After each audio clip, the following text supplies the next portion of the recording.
হুযাইফা থেকে বর্ণিত, তিনি বলেন, রাসূলুল্লাহ সাল্লাল্লাহু আলাইহি সাল্লাম বলেছেন, আমার হাউজে কাউসার আইলা থেকে আদনের দূরত্ব পরিমাণ দীর্ঘ।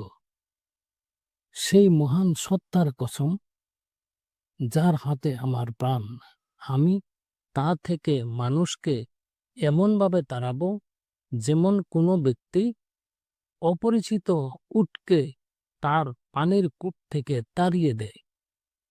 লোকেরা জিজ্ঞেস করল, হে আল্লাহর রাসূল, আপনি কি সেদিন আমাদেরকে চিনতে পারবেন?